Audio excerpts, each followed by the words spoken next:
acceptable respect these things. People talk about it as arrogance, all of the elements.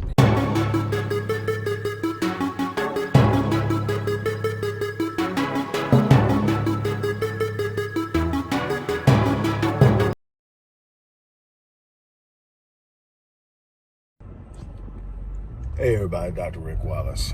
Running a quick errand, and I decided I want to talk about something that's been on my mind for a couple of days. I had to kind of really think it through because I ran myself hot when I first came across it. There's a video floating around the internet and social media of a rapper, Georgio Casper, in a cipher against another black rapper where he personally attacks the man's wife and 6-year-old daughter, and basically implies that because his wife and daughter, or girl and daughter, are of a lighter complexion, they are better and life for them is going to be better, and a bunch of other stuff. And I didn't watch the whole thing. After the first couple of lines, I was outdone and I turned it off. But other people called me to talk to me about it, and they were telling me that the entire verse was him disrespecting this man's wife and daughter, and all kinds of different things were said that were highly explicit and disrespectful. And it was all done under the pretense that because it's a cipher, anything goes. I'm going to touch that in a little bit. But what I want to talk about right now is specifically colorism, the disrespect, and the failure of black men to step up. In a building, a room full of black men, yes, I'm offended by what dude had to say. I'm offended by his disrespect. I'm offended by the fact that the brother he spoke to let it ride. I'm offended but I'm offended that there wasn't one black man that didn't step up and say, you out of line. I'm offended by the fact that the cat's still walking around, and today when he's interviewed, will not back it up. I mean, will not really back in, will not back down what he said and say, you know what, I was out of line. And that means nobody has stepped to him and pulled his heart the way it should have been done the moment it happened. I'm just flabbergasted that we have that little respect for our women, that we allow our women to come into play when we're having our banter as men and beating our chests. That is basically what happened. I'm going to show you I'm a better man by attacking your woman. Really? I mean, that's an ass whooping where I come from. I'm sorry. At the very least, an ass whooping. And you just, certain things you just don't do. And this whole idea, trust me, I grew up during the infancy of hip hop. I know the origin of hip hop way beyond just rap. The origin of hip hop, from the language, from the clothes, from the poetry, from the whole idea that it was the next step in an evolution of black revolution, as a direct result of COINTELPRO destroying the black nationalist movement and the Black Panther political party. That is where that actually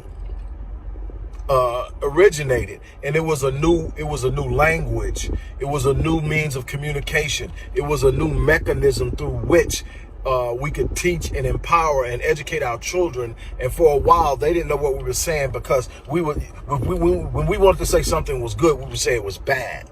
We wanted to talk about how hype it was, we would say it was deaf and it was dope. And we would talk in ways that they couldn't understand, and we were educating and empowering. Yes, we were boasting and bragging on a certain level, but it was a lot of education taking place, a lot of revolution and evolution and revelation taking place. It was about the uplifting, and it would never have condoned the disrespect of black goddesses and queens.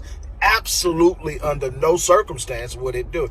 That has to be a line drawn, and no rules of engagement on a stage should supersede or transcend the demand to respect black women, and to the need and the demand to address colorism and self-hatred. The idea that because you have a light-complected woman makes you a better person is about the most ludicrous asinine thing that I can think of, and it's that mindset that has put us in a bad place.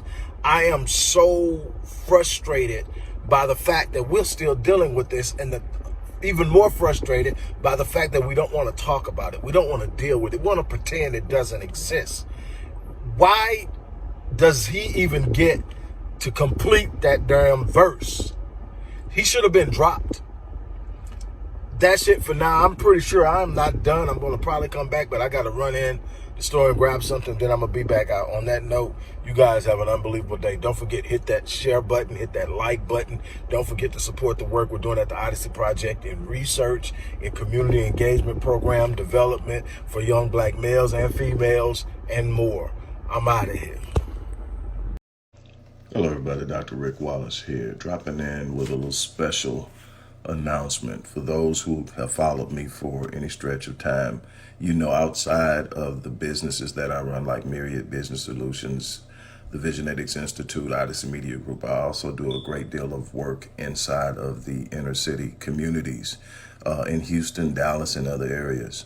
I'm asking now, as we push a fundraiser, that you support what the Odyssey Project is doing in the inner cities, especially with programs like Black Men Lead, which is a rite of passage initiative, and Restoring Ghetto's Forgotten Daughters, which is a program focused on helping young girls, but boys as well, suffering from childhood sexual abuse, rape, molestation, domestic abuse, absentee fatherhood, and so many other things. The information will be in the box. Thank you.